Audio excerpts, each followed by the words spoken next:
Hey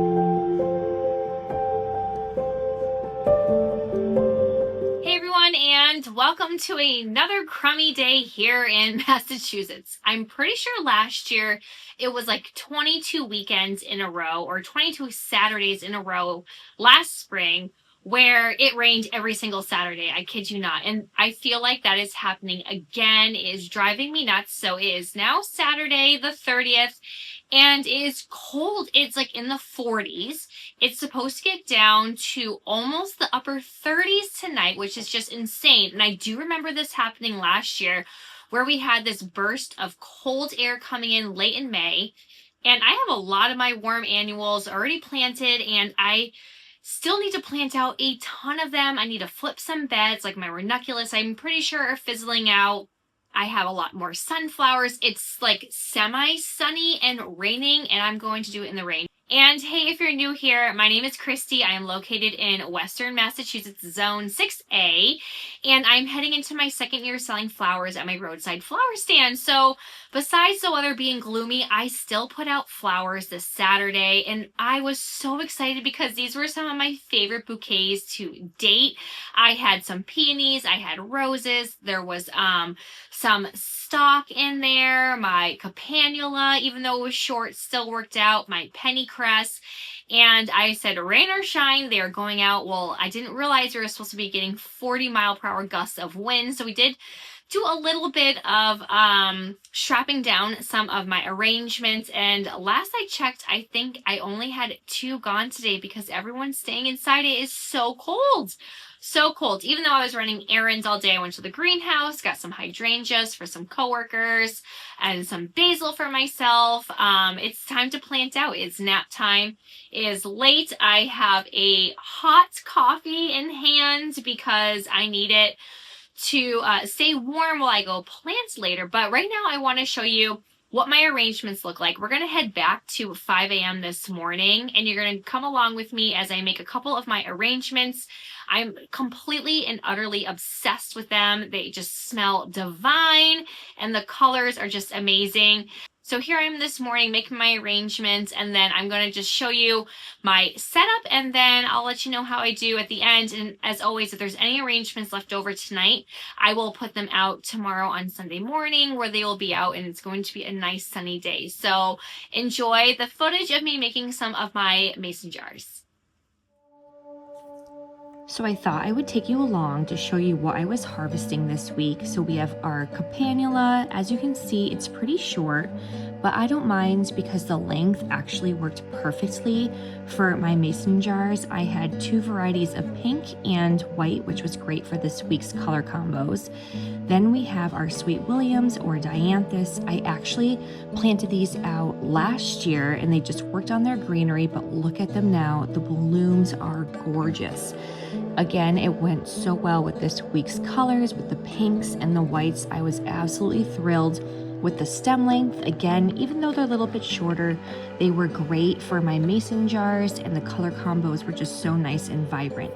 So we had some stock, we have peonies, I had some garden roses as well, some campanula, and then I used cress as my greenery, and then we have our Sweet Williams in the background with a big bucket, and then I had a few ranunculus left over just in case if I needed them to fill up any spaces. So this is what we were working with this week, and I thought the colors were beautiful. So now it's time to put these mason jars together. I just sped up this video a little bit, and as you can see, Gizmo will be in the background always watching. So if you would like a tutorial on how I wrap my mason jars with some craft paper, I will link below how I like to wrap them. I made this video last year and I find it very nice. My arrangements will be more of a front-facing arrangement. The customer is able to slide the craft paper off, but it'll be more of just a forward-facing arrangement so the flowers don't go all the way around. I usually like to start with my greenery, which again was going to be the cress, and then I added my stalk and my campanula, and then I would go towards the middle and add my peony in roses. The roses I cut a little bit shorter to help kind of support that peony once it blooms so it wouldn't droop too down. And then I would add in my sweet williams and dianthus in just the spaces that I feel like needed a little bit more filler. So overall, it was really quick and easy, and I thought, again, these color combos were amazing. All right, so let's make a second one together. Again, we're gonna go in with our cress. I like to add that in the middle. 2 or 3 spikes was always good with our campanula. I had pink and white. I do have a darker pink, but I didn't use it this week. We had some white stock, which smell amazing, but these peonies just smell absolutely divine. I was so excited to put them out because the fragrance was just so nice and strong. Then we would go in again with 2 garden roses. That way it could help support the peony once it bloomed and it wouldn't droop down. And then I would simply just go around and try and get a different variety of our sweet williams or dianthus to add some more nice pops of pink and white in there. Some of them, if they were larger, I would only use 3 or 4. When others were a little bit smaller, I might add 5 or 6. So it's just depending on the size. So here is a nice quick little speed tutorial of it. So I hope you enjoy.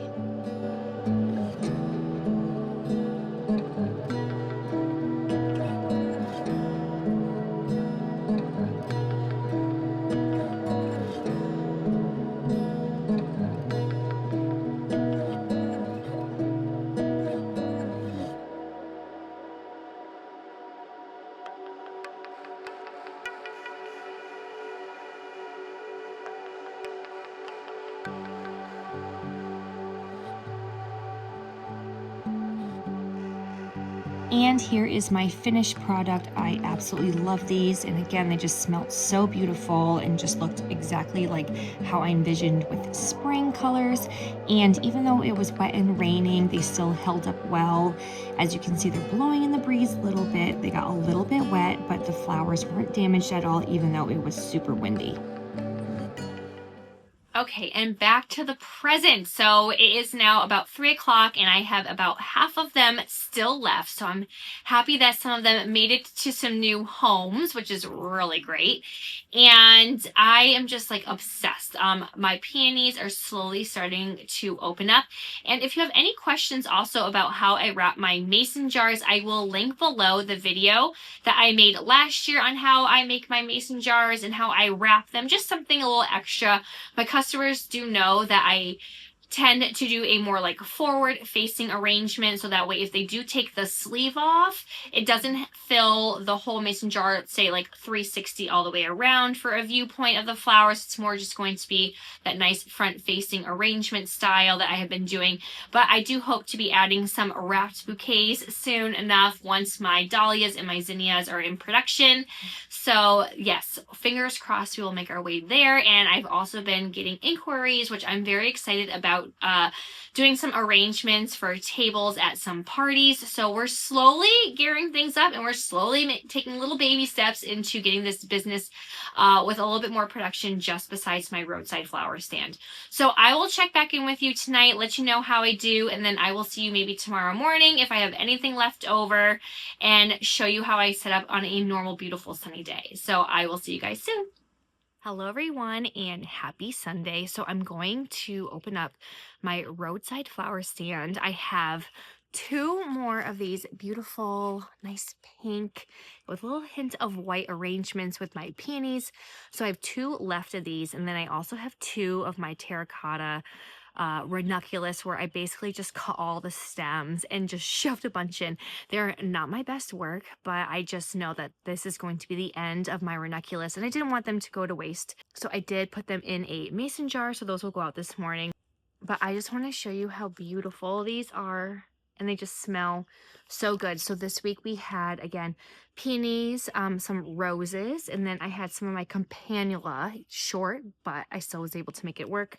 I do have some stock, and then a bunch of dianthus, and then some cress. Unfortunately, I ran out of cress, so I couldn't use that really. I had some bigger stems with the other ranunculus, and then I used some ferns that I have out in my backyard, a perennial. So I am going to open it up. It's about 8 a.m. And I'm just going to post that I have a handful left, and we'll see how they do. And then whatever doesn't sell, I usually just bring to work and then put it on my desk.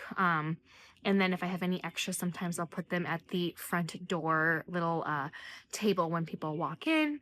I'm hoping to one day, if I ever have any left over, especially once I have some wrapped bouquets, if there's a handful left, maybe I can just have them outside of the door at my school, and then parents can pick them up on Monday when they come to and from to pick up their kids. So I'm going to get these out right now, and then we will check back in, and I'll let you know how I do at the end of Sunday. I have so much to do today, so it's about 45 degrees this Sunday right now. Perfect for these cool flowers to be outside, and they won't wilt or anything. And then, yeah, I don't know.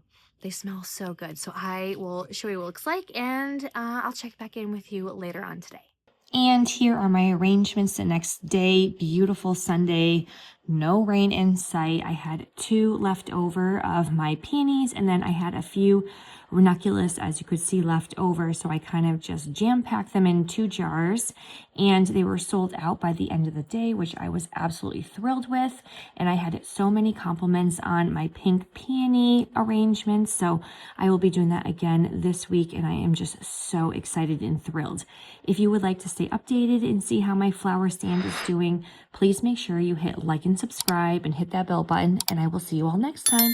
Happy gardening. Bye.